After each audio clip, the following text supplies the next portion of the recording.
जिंदाबाद सुरेश तिवारी जिंदाबाद जिंदाबाद जिंदाबाद सुरेश तिवारी जिंदाबाद जिंदाबाद जिंदाबाद जिंदाबाद जिंदाबाद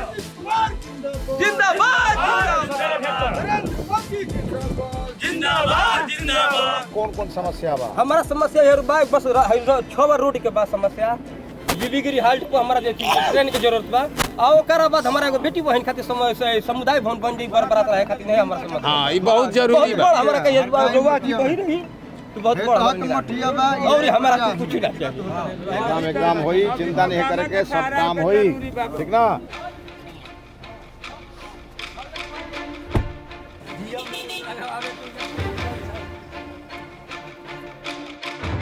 वॉइस कमांड बढ़ा लेना।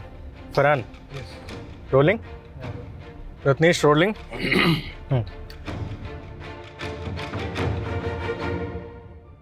नमस्ते, इस वक्त हम लोग बक्सर में हैं। बिहार में इलेक्शन का दौर चल रहा है, पूरे देश में ही चल रहा है लोकसभा इलेक्शन का चुनाव, लेकिन बक्सर सीट इस बार थोड़ा सा हॉट हो रखी है क्योंकि यहाँ पे केंद्रीय मंत्री थे अश्विनी चौबे जिनका टिकट कट गया और अब मिथिलेश तिवारी जी को यहाँ का टिकट मिला हुआ है। मिथिलेश तिवारी भाजपा के महामंत्री भी हैं बिहार में, इसके पहले 5 बार ये उपाध्यक्ष रह चुके हैं, विधायक रहे हैं और अब ये लोकसभा का चुनाव लड़ रहे हैं। हॉट सीट हो जाती है सर, बहुत बहुत धन्यवाद आपका हमें समय देने के लिए, लेकिन ये हॉट सीट हो जाती है इसलिए भी क्योंकि बाहरी का एक सवाल बहुत बड़ा रहता है हमेशा। अश्विनी चौबे जी का भी विरोध हो रहा था इसी कारण से, इसी बात को केंद्र बनाकर, और अब आप आए हैं गोपालगंज से बक्सर। आपको क्या लगता है कि क्या जनता आपको एक्सेप्ट कर रही है इतने दिन के पूरे टूर में? आपको क्या समझ में आया? देखिए, ये जो परसेप्शन बाहरी का बनाया गया है ये वास्तविक परसेप्शन है नहीं यहाँ। ओके। ये राष्ट्रीय जनता दल के लोगों ने, आखिर उनके पास कोई मुद्दे नहीं है, तो वो अश्विनी चौबे जी जब लड़ने आए तब भी वो मुद्दा उठाए, मैं लड़ने आया तब भी वो मुद्दा उठाए, और वो भेष बदल बदल के मुद्दा उठा रहे हैं।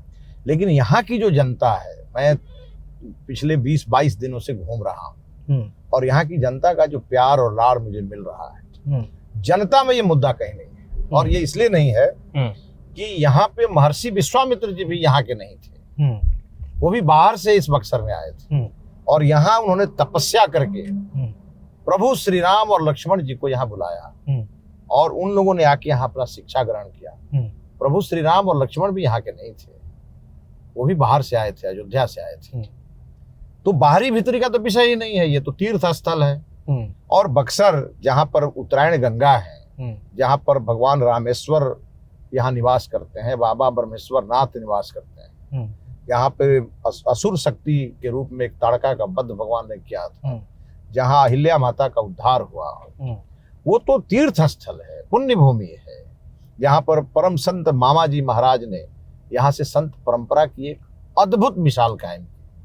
बाबा त्रिदंडी बाबा स्वामी महाराज जी ने, जिनकी संत परंपरा पूरी दुनिया में जानी जाती है, आज उनके उत्तराधिकारी परम पूज्य जीयर स्वामी जी महाराज पूरे सनातन का जिस प्रकार से प्रवाह कर रहे हैं, ये वो धरती है जिस धरती से सभ्यता संस्कृति निकलती है। तो इस धरती पे ये वही लोग ये चर्चा कर रहे हैं जिनकी पार्टी में स्विट्जरलैंड से उम्मीदवार आकर के छपरा में चुनाव लड़ता है। ये राष्ट्रीय जनता दल के लोग भूल जाते हैं। सिंगापुर सिंगापुर से आकर के वो छपरा में लोकसभा का चुनाव राष्ट्रीय जनता दल से लालू जी की बेटी लड़ती हैं, तो वहाँ ये सवाल रोहिणी आचार्य वहाँ ये सवाल नहीं उठाते। लेकिन 65 किलोमीटर की दूरी से मिथिलेश तिवारी अगर केवल एक नदी पार करके, सरजू नदी पार करके अगर हम गंगा नदी के तट पे बक्सर में हैं, तो ये सवाल उठाते हैं लोग। जबकि बक्सर में मेरे लगभग 2 दर्जन से अधिक रिश्तेदारियां हैं। यहाँ की मिट्टी या मेरे यहाँ की मिट्टी, यहाँ की लिट्टी मेरे यहाँ की लिट्टी, सब बराबर है, कहीं से कोई अंतर नहीं है।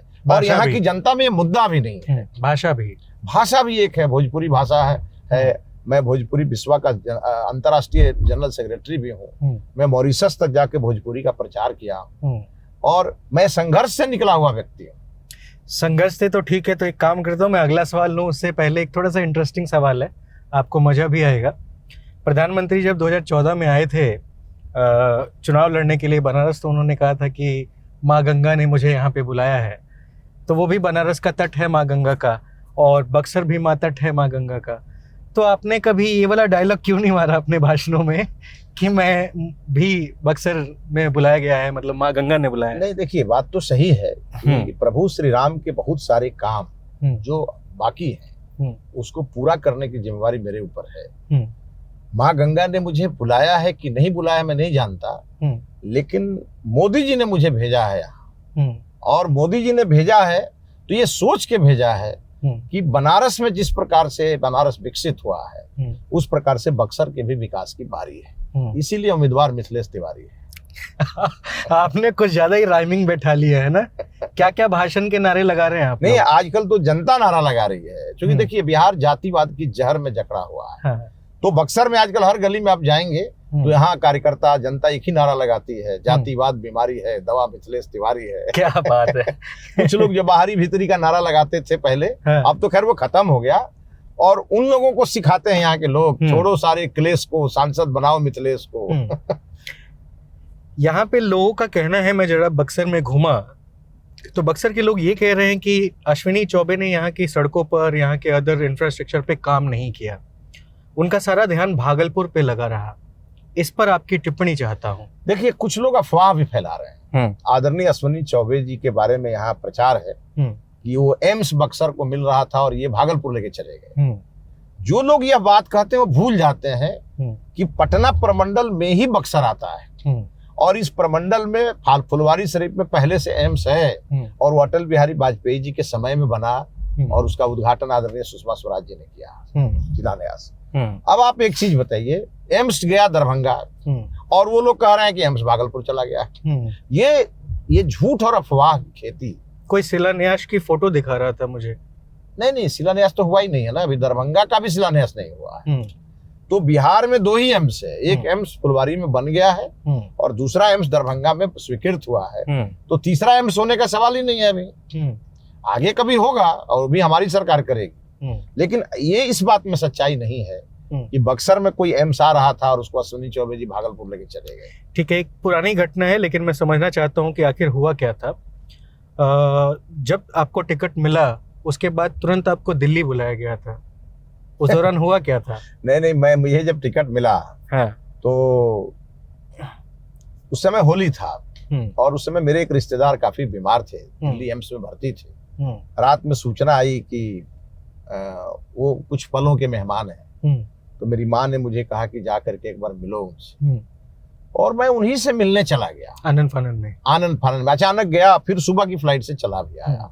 और सारे न्यूज मीडिया में लोगों ने क्या किया, लोगों ने परसेप्शन बना दिया कि उनको आला कमान ने बुलाया। अरे भाई, मैं तो ऐसा कार्यकर्ता हूं कि बराबर आला कमान के संपर्क में रहता हूं, तो मुझे आला कमान अगर बुलाए भी तो अच्छे खबर के लिए बुलाए होंगे।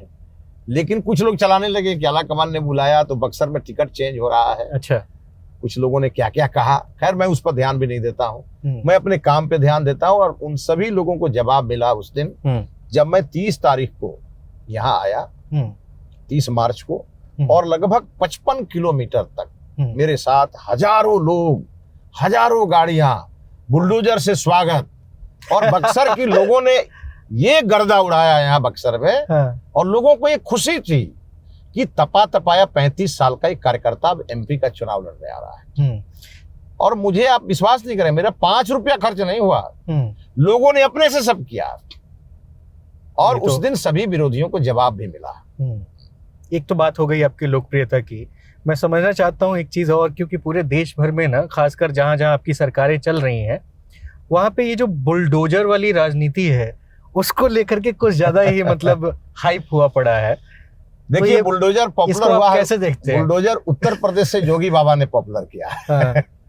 और उसका जैसे ही नाम लेते हैं हम लोग, तो लोगों के जहन में ये बात आ जाती है कि अगर अपराधियों पर वार होगा तो भाजपा करेगी और वो बुलडोजर वाला वार होगा। इसलिए बुलडोजर अब लगभग एक तरह से सिंबल बन गया है। तो भाजपा के कार्यकर्ता उसी बुलडोजर पर चढ़ करके और प्यार की बरसात भी करते हैं अपने नेताओं पे, और उसी बुलडोजर के माध्यम से अपराधियों, माफियाओं के घर पे बुलडोजर का वार होता है। तो इसलिए बुलडोजर एक तरह से समझिए सिंबल बन गया है। सिंबल बन गया है।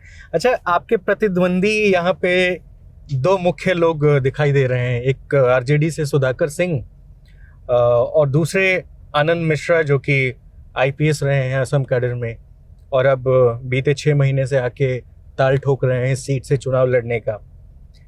इन दोनों में से आपको कौन सबसे ज्यादा क्लोज टक्कर दे रहा है? देखिए, टक्कर तो कोई नहीं दे पा रहा है। इसलिए नहीं दे पा रहा है कि लगभग 70% जनता आज मोदी जी के साथ खड़ी है, और 30% में यहाँ और 3-4 उम्मीदवार हैं। बसपा भी यहाँ चुनाव लड़ रही है, यहाँ ददन पहलवान जी भी ताल ठोक रहे हैं। तो इस नाते ये कहना कि कोई मुझे टक्कर दे रहा है, वैसा हमको कोई दिख नहीं रहा है, क्योंकि मैं लगातार घूम रहा हूँ। जनता मेरे साथ खड़ी है, मोदी जी के साथ खड़ी है। इनके पास जनता है नहीं, ये सब प्रोपेगेंडा के उम्मीदवार हैं। ये प्रोपेगेंडा फैला करके और अपनी उम्मीदवारी को लेकर के जनता के पीछे, इनके पास कोई नहीं है। रही बात निर्दलीय की, तो यहाँ की जनता का स्पष्ट मानना है कि जितने भी निर्दलीय हैं वो सब राष्ट्रीय जनता दल को मदद करने के लिए और भाजपा का वोट काटने के लिए चुनाव में मैदान में है। तो आप जान लीजिए, ये प्रयोग हमेशा से ये जो इंडी गठबंधन वाले हैं करते रहे हैं, और वो चाहते हैं कि ऐसे तो बीजेपी को हराया नहीं जा सकता, तो क्यों नहीं बीजेपी के कुछ वोट में सेन लगा दिया जाए। तो उसके लिए उनको मनी सप्लाई करते हैं, उसकी मैन सप्लाई करते हैं। और वैसे ही एक उम्मीदवार, ऐसे तो मेरे छोटे भाई समान है, वो आईपीएस, हाँ आईपीएस थे, उनको नौकरी, अच्छी भली नौकरी छोड़ के चले आए। तो और 5 साल पहले आए रहते, मेहनत किए रहते, तो हो सकता था कि हमारी पार्टी उन्हीं पर विचार की रहती। लेकिन आनंद फानन में चुनाव के समय आकर के और अचानक से नौकरी छोड़ देना, फिर सीधे लोकसभा चुनाव लड़ने के लिए आकर के मैदान में आ जाना, ये बात लोगों को पच नहीं रहा है। तो इस नाते मेरा क्लोज टक्कर किसी से नहीं है। 70% वोटों के साथ मैं आज जनता में मोदी जी के प्रतिनिधि के रूप में खड़ा हूं, और आप देखेंगे बड़ी विजय होगी बक्सर से। पर आनंद मिश्रा तो यही बार बार बातें कह रहे हैं ना। मैंने उनकी कुछ वीडियोस भी देखी कि जिसमें आप बाहरी हैं, मैं तो यहीं का बेटा हूं, काइंड ऑफ। आप ये बताइए, ये लोकसभा का चुनाव है। हाँ। और लोकसभा का चुनाव कोई मुखिया और सरपंच का चुनाव नहीं होता है। जाहिर सी लोकसभा के चुनाव में हमेशा पार्टी उन्हीं को उम्मीदवार बनाती है जो लीडरशिप के दौर में होते हैं, जो जाके पार्लियामेंट में अपने क्षेत्र की बात और अपने राज्य की बात मजबूती से कर सकते हैं। पार्टी उसको उम्मीदवार बनाती है। और मुझे इस बात का गौरव है कि मैं उस शाहाबाद से चुनाव लड़ रहा हूं, जिस शाहाबाद में आज से 2 साल पहले मैंने बाबू वीर कुंवर सिंह जी की विजयोत्सव के दिन 23 अप्रैल को मैंने यहाँ से वर्ल्ड रिकॉर्ड भारत के तिरंगा झंडा का बनवाया था, जिसमें हमारे आदरणीय गृह मंत्री आदरणीय अमित शाह जी आए थे। और जगदीशपुर के मैदान में पाकिस्तान का रिकॉर्ड टूटा था और हिंदुस्तान का रिकॉर्ड बना था, और वो तिरंगा झंडा का रिकॉर्ड बना था। तो मैं तो शाहाबाद में आके मैंने ये काम किया, तो मैं बाहरी कैसे हो गया। प्रायर यहाँ के इश्यूज क्या हैं जो आपने अब तक अनुभव किए हैं, और अगर आप सरकार में आते हैं तो वो कैसे उसको फुलफिल करेंगे? देखिए, यहाँ की जो बड़ी समस्या है वो ये है कि गंगा जी के तट पे बसा हुआ है जिला, और इसमें कोइलवर से बक्सर के बीच एक तटबंध का इशू लगातार उठता है कि पक्का तटबंध हो, और खासकर वो सड़क के साथ हो, मतलब सड़क युक्त तटबंध हो। तो वो मैंने उसको प्रायोरिटी में लिया है कि लोकसभा चुनाव के बाद जब मैं लोकसभा में जाके शपथ ले लूंगा, तब मैं भारत सरकार और बिहार सरकार दोनों के सहयोग से उस तटबंध को, जो लोगों की लंबी डिमांड है, उसको मैं पूरा कराऊंगा। बिहार में बाढ़ हर साल आती है, ऐसा नहीं कि किसी साल नहीं आती है, और जिस दौरान बिहार में बाढ़ आती है उस दौरान बिहार का एक पूरा हिस्सा डूबा रहता है, और आरा, बक्सर, भोजपुर का जो इलाका रहता है वो सूखा रहता है। तो पानी के संचयन की सबसे पहली व्यवस्था वो तो प्रायर एक होनी ही चाहिए किसानों के हित में। लेकिन इस पे फिर क्या किया जा सकता है? क्या यहाँ पे यहाँ के जो पुराने तालाब थे उन्हें खोदवाया जा सकता है, या फिर अदर क्या पॉलिसीज बनाएंगे? देखिए, मैंने तो कहा कि जल का प्रभाव और जल के अभाव के बीच में इसका प्रबंधन बहुत आवश्यक है। जैसे लिफ्ट इरिगेशन को बढ़ावा देना, गंगा से आप गंगा से पेयजल के लिए भी आप लिफ्ट वाटर का आप कर सकते हैं जी, तो आपके ग्राउंड वाटर बचेगा। तो इस प्रकार के तमाम चीजों पर काम करने की जरूरत है, और वो मेरे जहन में है, और इसको मैं करूंगा, करके दिखाऊंगा। ये एक बड़ी समस्या है। यहाँ किसानों की इतनी ताकत है कि किसान यहाँ से खेतों से केवल अनाज नहीं, समझिए कि सोना पैदा करते हैं। लेकिन किसानों को अभी मोदी जी ने गांव-गांव जो बिजली पहुंचाई है और किस खेतों तक, उससे लोगों का सिंचाई की तो सुविधा हुई है, लेकिन फिर ग्राउंड वाटर निकल रहा है ना, और हमारे पास अपने पास एक्स्ट्रा वाटर है। गंगा नदी से हम लिफ्ट इरिगेशन करा करके सब काम कर सकते हैं। जो हमारे यहाँ बड़े बड़े तालाब हैं, पोखर हैं, उसका संचयन कर सकते हैं। जो जितनी बरसात के दिनों में जो पानियां, जो जल बाहर चला जाता है, उसका संचय कर सकते हैं। इन सब चीजों पर आगे काम करना है और ये करेंगे।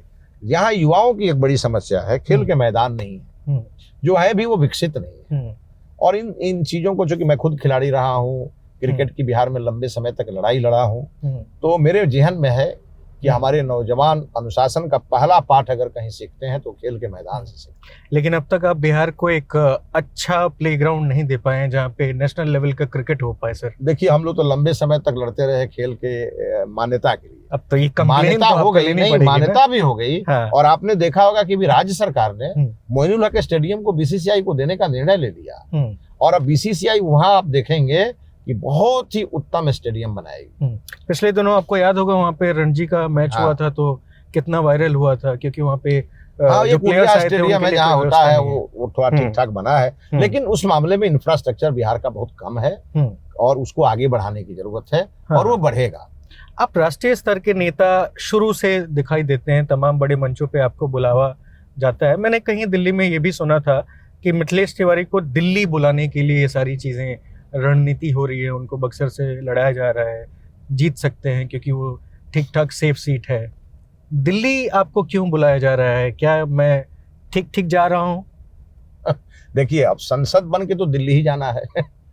अगर हमें सांसद का चुनाव लड़ रहा, कुछ मंत्रालय वगैरह की भी चर्चाएं चल रही हैं, और देश के संसद में, देश की सबसे बड़ी संसद में मैं जा रहा हूँ, तो स्वाभाविक है मैं दिल्ली के राजकाज में मेरी भागीदारी होगी। लेकिन मैं एक सांसद के रूप में, कार्यकर्ता के रूप में मेरी भूमिका आदरणीय मोदी जी ने, आदरणीय राष्ट्रीय अध्यक्ष जी ने मुझे दी है, मुझे पहले उसको ठीक से करना है। और चूंकि बक्सर के लोगों के मन में ये विश्वास मैंने पैदा किया है, जो आज तक नहीं हुआ, मुझे इस बार करना है और 5 साल में करना है। और इस विश्वास को, इस संकल्प को मैं सिद्धि तक पहुंचाने के लिए अथक प्रयास करूंगा। इसलिए मुझे अभी कुछ दूसरा चीज सूझ नहीं रहा है, मैं दूसरे चीज के चक्कर में भी नहीं हूं। और हमारी पार्टी ऐसी है, हमको सांसद बनना है कि हमको पोस्टर साटना है, ये हमारा पूरा निर्णय हमारी पार्टी करती है।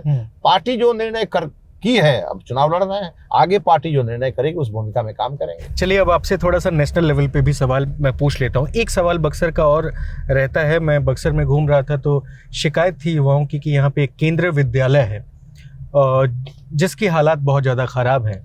तो आप उम्मीद करते हैं कि अगर आपकी सरकार आती है, जनता अगर आपको चुनती है, तो शायद वो बेहतर हो पाए। लेकिन इसके पहले भी आप ही की पार्टी के सांसद थे, आखिर क्या कारण रहा कि वो फुलफिल नहीं हो पाया? देखिए, ये विषय मेरे ध्यान में भी आया है और इसको लेकर मैं चिंतित भी हूँ। मेरे ख्याल से लगता है कुछ जमीन उमीन का कुछ इशू रहा होगा कि उसके लिए निश्चित भूभाग नहीं मिला होगा, इसलिए नहीं बना होगा। लेकिन मैं आपके माध्यम से बक्सर की जनता को ये विश्वास दिलाना चाहता हूँ कि चुनाव जीतने के 1 साल के अंदर केंद्रीय विद्यालय अपनी जमीन पर बन के रहेगा और करेंगे, उसको कराएंगे। चलिए, बेहतर है। नेशनल सवाल, आपको क्या लगता है कि बिहार में भाजपा कितनी सीटें जीतने में कामयाब हो सकती है? क्या आपको लगता है, क्योंकि मैंने ऐसा ग्राउंड पे समझा है इसलिए मैं आपसे पूछ रहा हूँ, कि कई जगहों पे जो जेडीयू के समर्थक हैं, जो आम कार्यकर्ता हैं, वो कहीं ना कहीं नाराज हैं। देखिए, भारतीय जनता पार्टी की आप बात करेंगे तो बिहार में 17 सीटें बीजेपी जीत रही हैं और बाकी एनडीए जीत रहा है।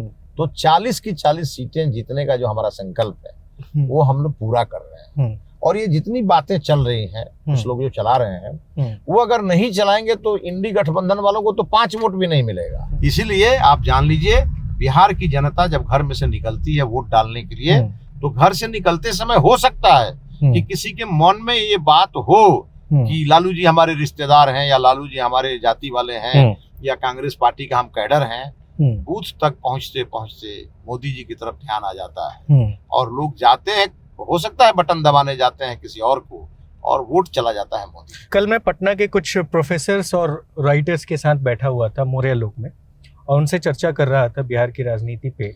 वहीं पे एक बात ये भी निकल के आई, और जो आपने पिछले दिनों सुना होगा कि पप्पू यादव ने पूर्णिया में कहा था कि आरएसएस प्रमुख का उनको कॉल आया था, शुभकामनाएं दी गई। तो अगर पप्पू जीत गए वहां से तो एक सीट तो वैसे ही आपके एनडीए गठबंधन की कम हो गई, या फिर आप लोगों ने पीछे से पप्पू यादव को रखा हुआ है?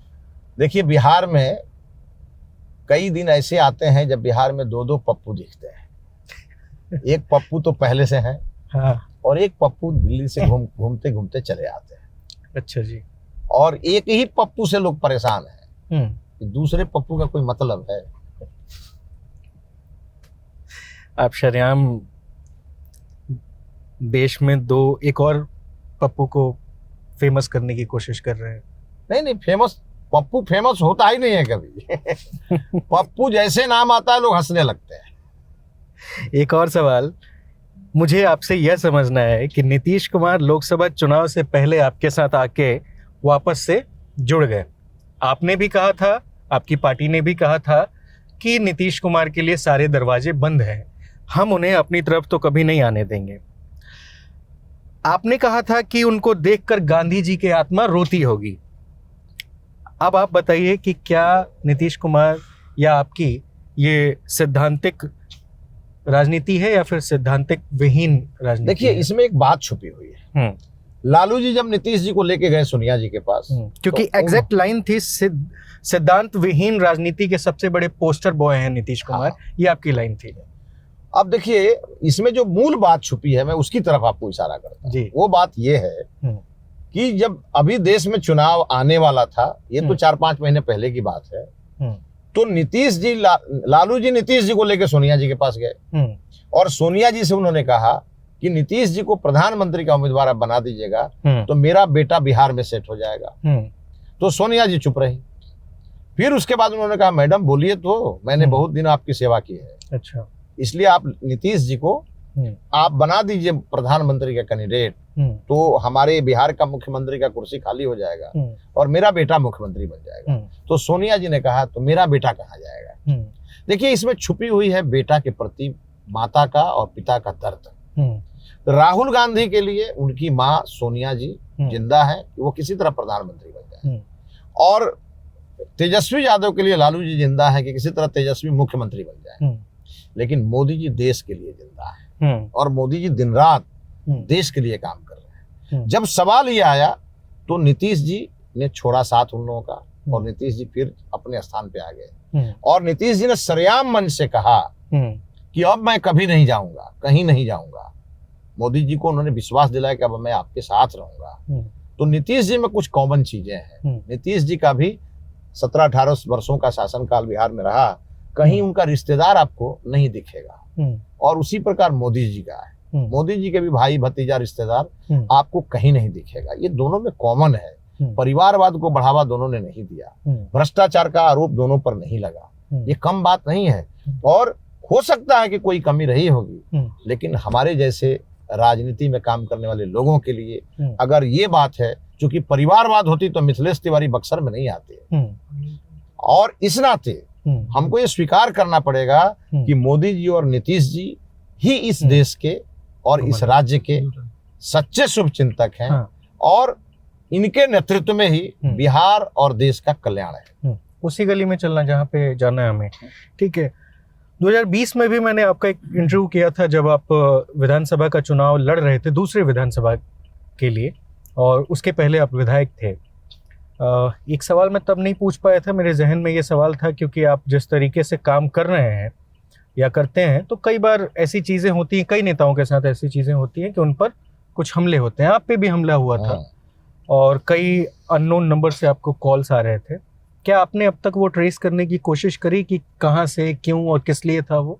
देखिए, जब मैं बैकुंठपुर चुनाव लड़ता था तो मेरे ऊपर जानलेवा हमला भी हुआ, और इसलिए हुआ कि चूंकि बिहार की जो स्थापित राजनीति है, जाति आधारित राजनीति, मैं उसके खिलाफ रहता हूँ, और इसी के कारण मैं वहां चुनाव भी लड़ा, जीता भी, फिर दूसरे चुनाव में था।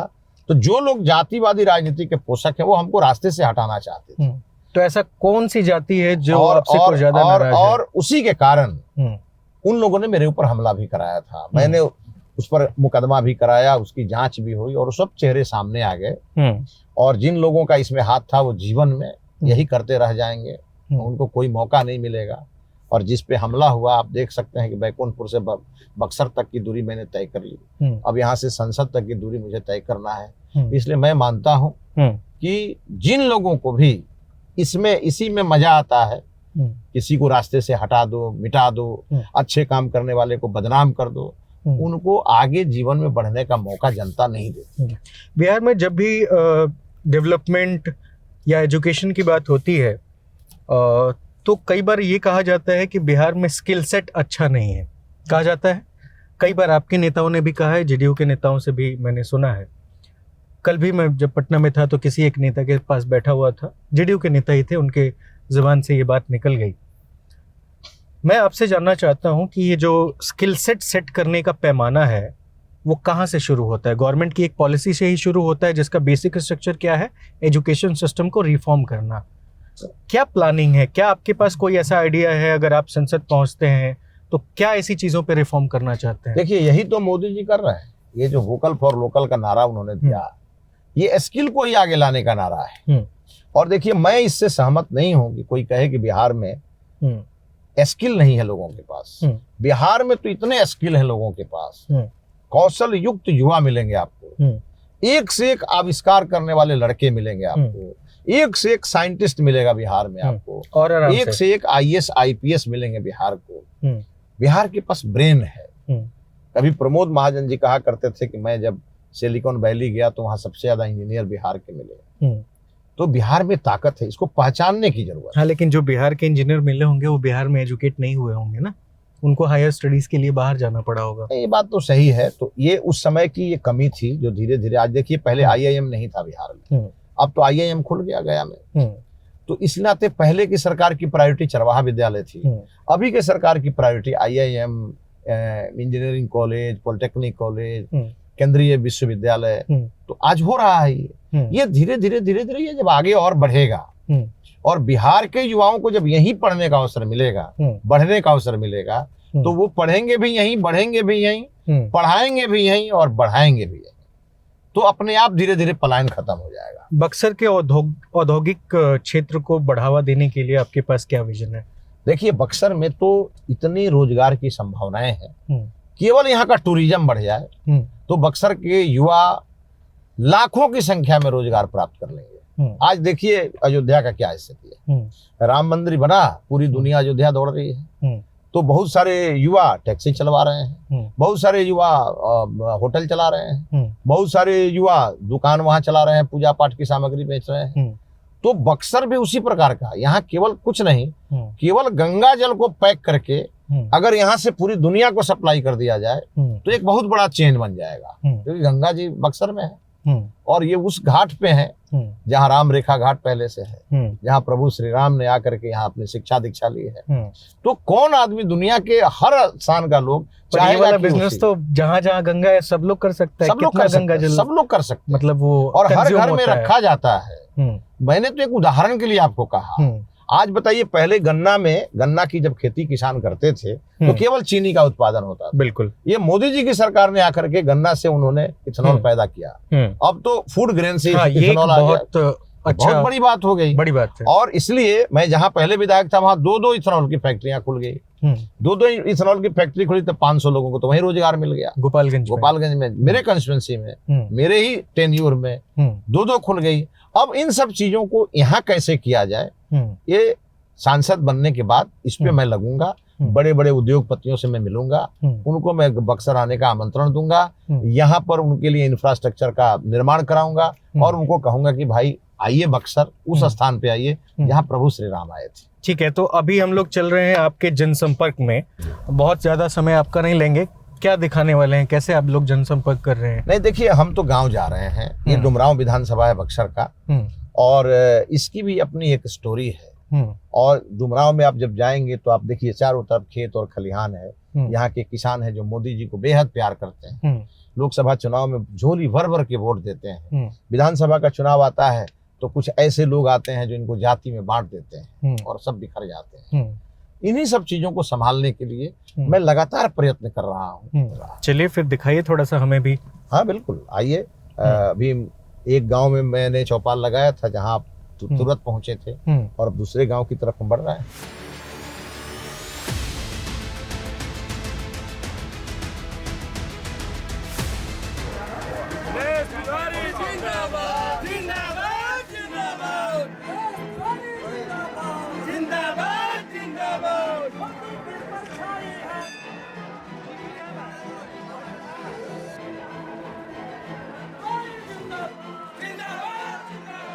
क्या क्या समस्या है यहाँ की? आज हमारा जो क्षेत्र है कुछ कई मामलों में जो भेंट चढ़ गया था, राजनीति का भेंट चढ़ गया, और एक डुमरांव का एक सुंदर सा सपना था कि मेडिकल कॉलेज बने, और मेडिकल कॉलेज आज 5 से 7 वर्ष तक पीछे चला गया। इसमें मुख्य योगदान यहाँ की जो विपक्षी पार्टियां रही, खास करके यहाँ के विधायक का रहा। उसकी कभी ये सोच नहीं थी, उसका कभी मकसद नहीं था कि यहाँ के लोग, हमारे बीच के जो लोग हैं, राष्ट्र की मुख्य धारा से जुड़ पाए, लोगों को दूर रखा जाए, मुख्य जो मुद्दे हैं उससे दूर रखा जाए। आज यही कारण है कि 2-2 बार मेडिकल कॉलेज का टेंडर हुआ, उसके बाद आज मेडिकल कॉलेज का काम लगा है। अगर सही समय पर होता तो पिछले जब पटना का शुरू, उस समय यहाँ का भी मेडिकल कॉलेज शुरू हुआ होता, तो विकास से कोसों दूर यदि बक्सर की कुछ समस्याएं हैं तो इसमें भी उसको उलझाने का काम यहाँ के लोगों के द्वारा किया गया है, जो यहाँ के जनप्रतिनिधि रहे हैं। और खास करके आज जो मुख्य मुद्दा है, वो मुख्य मुद्दा आज के समय में राष्ट्र को मजबूत बनाने का मुद्दा है। और देश का युवा पीढ़ी बढ़िया से समझ चुका है, और देश का युवा पीढ़ी जान चुका है कि हमको जातिवाद, क्षेत्रवाद और वंशवाद इस सबसे ऊपर उठना है। और आज देश को मजबूत बनाने के लिए, इस राष्ट्रवाद को मजबूत बनाने के लिए, हमको अपने आप को मजबूत बनाने के लिए एक विकसित भारत की परिकल्पना तो क्या यहाँ की जो जनता है वो जाति से ऊपर उठ के चुनाव में वोट करने जा रही है? आज दीपक यादव आपके सामने खड़ा होकर बोल रहा है कि हम जाति की नहीं, जमात की बात करते हैं, हम राष्ट्र को मजबूत करने की बात बोल रहे हैं। तो राष्ट्र को मजबूत करने की बात है ना। तो वही दीपक ये भी तो कह रहे हैं ना कि यहाँ पे जो नौकरियों की दिक्कत है, यहाँ पे मेडिकल कॉलेज की दिक्कत है, वर्तमान सांसद ने नहीं किया है। अब एक नए सांसद कैंडिडेट बन के आए हैं, मतलब नए कैंडिडेट। आप मेरी बात को समझ नहीं पाए। जो मेडिकल कॉलेज का टेंडर हुआ था, उसको बिहार सरकार में जो यहाँ के विधायक थे डुमरांव के, उसने उसको डाइवर्ट करने का काम किया। 2-2 बार उसका टेंडर कराना पड़ा। अजीत कुशवाहा की बात कर रहे हैं, नाम भी लेना हम उचित नहीं समझते हैं उस व्यक्ति का, जो कि धार्मिक उन्माद फैलाने में भी 1 नंबर पर वो व्यक्ति है। समाज को लड़ाना, समाज के लोगों को कमजोर करना उस व्यक्ति की छवि रही है। क्या लगता है ये आपकी समस्याएं दूर कर पाएंगे? ये बड़ा अच्छा होता है कि नेता भी सामने हो, जनता भी सामने हो, पूछ लें। यही समस्याएं रहेगी ही नहीं। जिस तरह से इनका जज्बा है, और हमने देखा कि ऑन स्पॉट डिसीजन लेते हैं, ऑन स्पॉट कार्रवाई कर एक्शन लेते हैं। और हमने अभी हाल में एक जगह दौरा में भी गए थे, हमने देखा कि 1 घंटे के अंदर उस पीड़ित परिवार को की सारी व्यवस्था करवाए। यहाँ से सरकार को फोन करके, अभी मैं बघई गांव गया था, जहाँ पर है ना, वहाँ एक दलित समाज का 3 लोग मर गए। आग से जुड़ा, दूसरा कोई पूछने भी नहीं गया। हाँ हेलो किया होगा बाहर से, लेकिन उसके घर गए, आंगन गए, और वहाँ सारी उनकी बातें पूछे, उनसे नंबर लिए, और तुरंत 2-2 मंत्री को फोन किए कि आप लोग क्या कर रहे हैं भाई, हमारा क्षेत्र का मामला है और ये दलित परिवार है, इसको किसी तरह से इसको बचाइए।